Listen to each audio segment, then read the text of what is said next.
بسم اللہ الرحمن الرحیم۔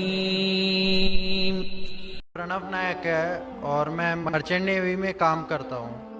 میرا سوال یہ ہے کہ اکارڈنگ ٹو قرآن یہ کہا جاتا ہے کہ جب قیامت کا دن آئے گا تو اس وقت اللہ جب سب کو پھر سے اٹھائیں گے تو کہا جائے گا کہ اپنی قبروں سے اٹھو، تو ہم ہندوؤں کا کیا ہوگا کیونکہ ہماری تو کوئی قبر نہیں ہوتی؟ بھائی صاحب کا سوال ہے کہ وہ کہتے ہیں کہ قیامت کے دن جب اللہ تعالیٰ واپس سے ہمیں دوسری زندگی دیں گے تو کہیں گے اپنے قبروں سے اٹھو۔ ہندو بھائی صاحب پوچھے کہ ہندو لوگ تو قبر میں دفنائے نہیں جاتے، ہندو بچے دفنائے جاتے نا؟ ہندو بچے ہندو مذہب میں چھوٹا بچہ ہے، اس کو جلائے نہیں جاتا، اس کو دفنایا جاتا ہے۔ پھر بھی کئی مسلمان ہیں جو ڈوب کے مرتے ہیں، جو جل کے مرتے ہیں، ان کو بھی دفنایا نہیں جاتا ہے، جن کی ہمیں ملتی نہیں۔ یہ جب اللہ تعالیٰ کہیں گے کہ پھر سے ہم زندگی دیں گے، ضرور نہیں کہ آپ قبر میں سے لے آ جائیں گے، جو بھی انسان مر چکا ہے اس کو نئی زندگی دی جائیں گے۔ قرآن مجید میں اللہ تعالیٰ فرماتا ہے کہ اللہ اس میں جان ڈالیں گے، پھر موت دیں گے، پھر سے جان ڈالیں گے۔ تو اللہ جان ڈالیں گا، چاہے وہ قبر میں ہے، چاہے جلایا گیا ہے، چاہے ڈوب گیا ہے، جو بھی حالت میں ہے، اللہ اس انسان میں پھر سے جان ڈالیں گے۔ اور اللہ تعالیٰ کو جان ڈالنا بہت آسان ہے، چاہے آپ دفنائے گئے ہیں یا چاہے جلا دیے گئے۔ اللہ تعالیٰ فرماتے جب غیر مسلم کے اعتراض کرتے اللہ سے اور اللہ سے پوچھتے ہیں کہ جب آپ دفنائے جائیں گے اور قیامت کے روز جب انسان اٹھائے جائیں گے تو اللہ تعالیٰ ان کو ہڈیاں کو کیسے جوڑیں گا؟ جیسے آپ پوچھ رہے نا، اللہ تعالیٰ جو قبر میں ان کو اٹھائیں گا، ہم قبر تو نہیں گئے، تو لوگ پوچھتے ہیں، قرآن مجید میں کا ذکر ہے سورہ قیام میں، سورہ نمبر 75 آیت نمبر 3-4 میں، کہ اللہ تعالیٰ ہڈیاں کو کیسے جوڑیں گا؟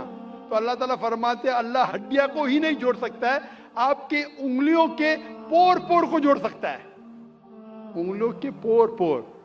آپ سوچتے ہیں کہ اللہ تعالیٰ کیوں کہتا ہے کیا انگلیوں کے پور پور کو جوڑ سکتا ہے؟ آج کی سائنس یہ کہتی ہے، سر فرانسس گولڈن ایک سائنٹسٹ ہے جو سن 1880 میں ایک ڈسکوری کیے کہ فنگر پرنٹنگ میتھڈ کہ دو انسان کروڑوں لوگوں میں بھی ان کے فنگر پرنٹ یکساں نہیں ہو سکتے، تو اللہ تعالیٰ فرماتے ہڈیوں کو تو چھوڑو، میں آپ کے انگلیوں کے پور پور کو اکٹھا کر سکتا ہوں اور ہو بہو ویسے پیدا کر سکتا ہوں۔ تو اللہ کے لیے پھر سے جان ڈالنا بہت آسان ہے، چاہے وہ انسان دفنایا گیا ہے یا جلایا دیا گیا ہے یا ڈوب کے مرا ہے۔ اللہ کو پھر سے جان ڈالنے میں، چاہے وہ مسلمان مرا یا ہندو مرا یا عیسائی مرا، اللہ کو جان ڈالنے میں بہت آسان ہے، کن فیکن، اور پھر سے ہمیں نئی زندگی دی جائیں گی اور پھر حساب کتاب کیا جائے گا۔ اور حساب کتاب میں اگر آپ اللہ کے احکامات پہ عمل کیے تو انشاءاللہ آپ جنت میں جائیں گے، اس دنیا کے امتحان میں سفلتا پائیں گے۔ لیکن اگر ان کے احکامات پہ آپ نے نہیں چلے، ان کے مطابق نئی زندگی بسر کرے تو آپ اس زندگی میں سفلتا نہیں پائیں گے۔ Hope the answer the question. السلام علیکم سر۔ وعلیکم السلام ورحمۃ اللہ وبرکاتہ۔ My name is Pushpa Shinde.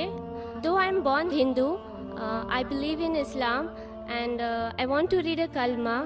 Alhamdulillahi Rabbil Alameen Ar-Rahmanir Rahim Maliki Yawmiddin Iyyaka na'budu wa iyyaka nasta'in Ihdinas siratal mustaqim Siratal ladzina an'amta 'alaihim ghayril maghdubi 'alaihim waladdallin. Amin. MashaAllah, sister, that's very good. That was the Bismillahirrahmanirrahim. Kul huwallahu ahad. Allahus samad. Lam yalid wa lam yulad wa lam yakul lahu kufuwan ahad. MashaAllah, sister. Brother, she needs to recite the kalma. So, can you just... آپ sister, میں پوچھنا چاہتا ہوں کہ آپ اسلام قبول کرنا چاہتی ہے؟ Yes sir. پہلے میں یہ کہنا چاہتا ہوں کہ جب سے پیس ٹی وی شروع ہوا ہے الحمدللہ، اور کافی کروڑوں لوگ پیس ٹی وی کو دیکھ رہے، اور اکثر تقریر کے بعد کئی غیر مسلمان جب جاننے لگے اسلام کیا چیز ہے، اسلام کی صحیح تعلیمات کیا ہے، تو الحمدللہ کئی لوگ اسلام قبول کر رہے۔ اور جب لاسٹ ٹائم کانفرنس ہوا تھا بامبے میں، الحمدللہ آخری دن لاکھوں کا مجمع تھا، اور آخری دن الحمدللہ ثم الحمدللہ اللہ سبحانہ و تعالیٰ نے کئے غیر مسلمان کو ہدایت دی. میں یہ نہیں کہتا ہوں کہ میری تقریر سے کوئی غیر مسلم بنتا ہے. اللہ ہدایت دیتا ہے. اور ہم دیکھتے ہیں کہ every thing is life, every thing is open. ہم کسی کو زبردستی نہیں کرتے, ہم پیغام پہنچاتے. آپ کو پسند آتا ہے تو قبول کرو, نہیں پسند آتا ہے تو بھی ہمیں کوئی حرج نہیں ہے. لیکن انٹیلیجنس مجھ سے پوچھتی ہے کہ کوئی شخص تھے جو لوگ نے قبول کیے. میں یہ بھائی صاحب کو کبھی پہلے دیکھا ہی نہیں, نہ یہ بہن جی کو کبھی دیکھا ہوں. شاید ان نے مجھے ٹی وی پہ دیکھا ہے. اور ہم کسی کو زبردستی نہیں کرتے. لیکن الحمدللہ جب لوگ کو سچائی معلوم پڑتی ہے, اسلام کا جو پیغام ملتا ہے امن کا, تو ان میں جو جذبات باہر آتے ہیں الحمدللہ, اور وہ قبول کرتے ہیں. تو مجھے انٹیلیجنس نے یہاں پونا میں آنے کے پہلے کہا تھا کہ دیکھو آپ مسلمان بناؤ لیکن پبلک پہ مت بناؤ. تو میں نے اس سے کہا کہ میں کسی کو مسلمان بناتا نہیں ہوں, وہ بھگوان بناتا ہے. وہ بھگوان ہدایت دیتا ہے, خدا ہدایت دیتا ہے. اور اگر کوئی شخص بننا چاہتا ہے تو میری گورنمنٹ نے روکتی, میری کنٹری نے روکتی, تو میں کیسا روک سکتا ہوں. Hindustan one of the few countries, بہت کم ملک ہے جس میں اتنے رائٹس ہے. اور ہندوستان میں ہر سٹیزن کو he has a right to preach, practice and propagate his religion. اس کو حق ہے کہ اپنے دین کے بارے میں پرچار کرے, اس کے اوپر عمل کرے اور اس کو پروپیگیٹ کرے. کوئی روک نہیں سکتا ہے. اور کوئی بھی اگر انسان کوئی بھی دھرم قبول کرنا چاہتا ہے اس کو بالکل اجازت ہے. لیکن زبردستی کوئی کسی کو کوئی بھی مذہب میں داخل نہیں کر سکتا ہے. تو بہن جی میں یہ جاننا چاہتا ہوں کہ آپ اپنے دل سے اسلام قبول کرنا چاہتی ہے؟ جی میں دل سے اسلام قبول ماشاءاللہ, بہت اچھی بات ہے. آپ مانتے ہیں کہ خدا ایک ہے؟ جی ہاں. آپ مانتے ہیں کہ آخری پیغمبر اس خدا کے محمد صلی اللہ علیہ وسلم ہے؟ جی ہاں. تو انشاءاللہ میں عربی میں کہوں گا جو کلمہ, اور آپ دہرائے اور پھر میں ترجمہ کروں گا. اشہد اللہ الہ اشہد اللہ الہ الا اللہ الا اللہ واشہد واشہد ان ان محمد محمد رسول اللہ. رسول اللہ. میں گواہی دیتی ہوں میں گواہی دیتی ہوں کہ اللہ کے علاوہ کہ اللہ کے علاوہ کوئی بھی معبود نہیں ہے, کوئی بھی معبود نہیں ہے, اور محمد محمد صلی اللہ علیہ وسلم صلی اللہ علیہ وسلم اس کے آخری پیغمبر ہے. اس کے آخری پیغمبر ہے. ماشاءاللہ آپ مسلمان ہیں. اور میں اللہ سبحانہ تعالیٰ سے دعا کرتا ہوں کہ اس بہن کو اور اس بھائی کو الحمدللہ جنت نصیب فرمائیں. اور میں درخواست کرتا ہوں کہ جو بھی یہاں غیر مسلم ہیں, آپ انشاءاللہ اسلام کا پیغام سنیے. یہ پیغام امن کا ہے. اکثر میڈیا کہتی ہے کہ یہ دہشت گرد مذہب ہے. اکثر میڈیا کہتی ہے کہ اس ریلیجن میں وائلنس ہے, جس کو انشاءاللہ میں ٹچ کروں آخری دن پہ. آتنکواد کیا مسلمانوں کی وراثت ہے, اور انشاءاللہ اسلام میں کوئی بھی کسی کو زبردستی تلوار کے زور پہ یا بندوق کے بل پہ کسی کو قبول نہیں کرا سکتے. یہ اسلام میں حرام ہے. قرآن میں لکھا گیا ہے لا اکراہ فی الدین, کہ کوئی بھی دین میں زبردستی نہیں کر سکتا. اور میں کنگریچولیٹ کرتا ہوں, مبارکباد دیتا ہوں اس بہن جی کو اور بھائی صاحب کو, اور اللہ سے دعا کرتا ہوں کہ ان کو انشاءاللہ قبول کرے اور ان کے اعمال میں انشاءاللہ ترقی ہو, اور یہ اپنے خاندان میں اس امن کو پھیلا سکے.